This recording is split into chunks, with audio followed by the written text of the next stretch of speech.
प्रशांत किशोर हैं तो election strategist. करीब 10 साल में उन्होंने मोदी, स्टालिन, ममता, केजरीवाल और जगनमोहन रेड्डी सबको चुनाव जिताने का काम किया।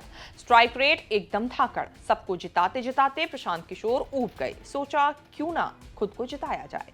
2022 में उन्होंने इलेक्शन स्ट्रैटेजिस्ट वाला काम छोड़ दिया और पूरी तरह उतर गए बिहार में चुनाव जीतने के लिए।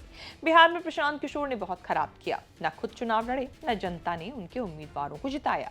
प्रशांत किशोर आगे क्या करेंगे इसका ठीक खुलासा नहीं किया, लेकिन ऐसा लग रहा है कि फिर से इलेक्शन स्ट्रैटेजिस्ट वाले रोल में लौट रहे हैं। बिहार से फ्री होकर प्रशांत किशोर तेलंगाना में पाए गए हैं, जहां उन्होंने जिम्मा संभाला है कि केसीआर की बेटी के कविता की नई पार्टी को चमकाया जाए।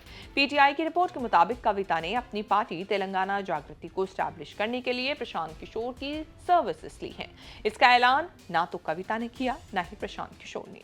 प्रशांत किशोर पिछले दिनों 5 दिन तक हैदराबाद में थे और उन्होंने कई दौर में कविता से लंबी मुलाकातें की। कविता का सबसे बड़ा परिचय ये है कि वो तेलंगाना राज्य बनाने के आंदोलनों का चेहरा और पूर्व सीएम के चंद्रशेखर राव की बेटी हैं। केसीआर के आंदोलनों से न केवल आंध्र का विभाजन होकर अलग तेलंगाना राज्य बना, बल्कि दो चुनाव जीतकर केसीआर ने अपनी सरकार बनाई। 2023 में कांग्रेस के हाथों सत्ता गंवाने के बाद केसीआर की पार्टी बीआरएस बुरे हाल में है। कई विधायक पाला बदलकर कांग्रेस में जा चुके हैं। लोकसभा चुनावों में करारी हार हुई और इतने सब के बाद घर परिवार में कलह हुई। कविता के पार्टी और परिवार विरोधी तेवरों से नाराज होकर सितंबर में उन्हें सस्पेंड किया गया था। पिता और भाई केटी रामाराव की अनदेखी से नाराज होकर कविता ने परिवार की पार्टी बीआरएस छोड़ दी। एमएलसी पद से भी इस्तीफा दे दिया। अपने कल्चरल संगठन तेलंगाना जागृति को राजनीतिक पार्टी बना रही हैं। उसी पार्टी को बड़ा और बहुत बड़ा बनाने के लिए उन्होंने प्रशांत किशोर को बुलाया है। प्रशांत किशोर अपना चुनाव भले ना जीते हों, लेकिन अभी भी उन्हें सबसे काबिल माना जाता है इलेक्शन स्ट्रैटेजी बनाने में। कविता ने 2028 में होने वाले विधानसभा चुनाव के लिए तैयारी शुरू की है, इस ऐलान के साथ कि वो तेलंगाना की सीएम बनकर ही दिखाएंगी। केसीआर के परिवार और पार्टी में फूट का पहला फायदा कांग्रेस को ही मिलना है। बीजेपी इतनी बड़ी कि केसीआर के भक्त उन्हें छोड़कर बीजेपी में फायदा देख रहे हैं। रेवंत रेड्डी ने चुनाव से पहले केसीआर के परिवार के करप्शन पर निशाने पर उन्हें लिया हुआ है। जब कविता के परिवार से चीजें खराब हो रही थी, तब भी रेवंत रेड्डी ने कविता को कांग्रेस के पास लाने में कोई इंटरेस्ट नहीं दिखाया। कविता की भी मजबूरी हो गई कि या तो घर बैठ जाएं या अपनी पार्टी के दम पर नए सिरे से राजनीति में जमने की कोशिश करें। 2023 के चुनावों में कांग्रेस की बम्पर जीत हुई। बीआरएस को करारी हार मिली और हार के बाद पार्टी बुरे हाल में पहुंच गई। बीजेपी कभी तेलंगाना में मजबूत बन नहीं पाई।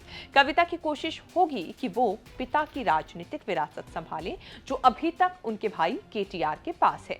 केटीआर ही बीआरएस चला रहे हैं। केटीआर के राज में शुरू में कविता का सब ठीक था, फिर न जाने क्या बात हुई कि बहन भाई के रिश्ते गड़बड़ाने लगे। कविता ने भाई की साइड लेने का आरोप लगा दिया और फिर एक दिन ऐसा आया कि कविता ने परिवार और पार्टी के खिलाफ बगावत कर दी। बीजेपी और केसीआर की लड़ाई में सबसे बड़ी कीमत कविता ने ही चुकाई। दिल्ली के जिस शराब घोटाले में अरविंद केजरीवाल, मनीष सिसोदिया, संजय सिंह की गिरफ्तारी हुई, उसी केस में कविता को भी ईडी उठा कर ले गई थी।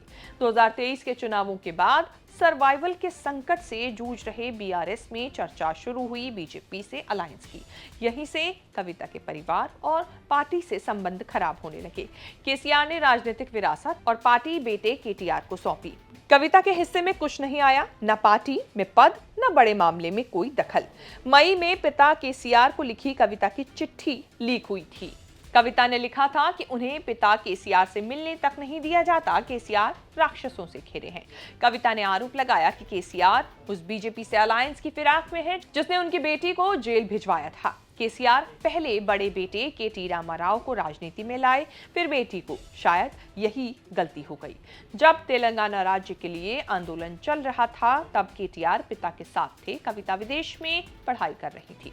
बीटेक करने के बाद अमेरिका से मास्टर ऑफ साइंस की डिग्री ली। अमेरिका में सॉफ्टवेयर इंजीनियर की जॉब करने लगी। 2003 में बिजनेसमैन अनिल कुमार से शादी हो गई। दोनों के 2 बच्चे हैं जो अमेरिका में पढ़ते हैं। कविता 2006 में लौटकर परिवार के पास भारत आई। तब तक केटीआर पिता के साथ बड़े नेता बन चुके थे। कविता पिता और भाई के साथ तेलंगाना राज्य के आंदोलनों से जुड़ी।